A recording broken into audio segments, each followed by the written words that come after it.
जिल्हा परिषद निवडणुकांचा सस्पेन्स कायम. आरक्षण, परीक्षा आणि न्यायालयीन सुनावणीमुळे तारखा पुढे. नगरपंचायत व नगरपरिषदांच्या निवडणुका पूर्ण झाल्यानंतर आता महानगरपालिकांच्या निवडणुकांचा प्रचार देखील अंतिम टप्प्यात आला आहे. मात्र जिल्हा परिषद आणि पंचायत समित्यांच्या निवडणुकांबाबत अजूनही स्पष्ट मुहूर्त लागलेला नाही.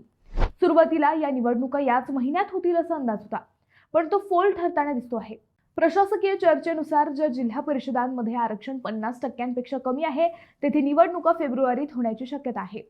तर आरक्षण मर्यादा ओलांडलेल्या ठिकाणी निवडणुका सध्या अशक्य मानल्या जात आहेत.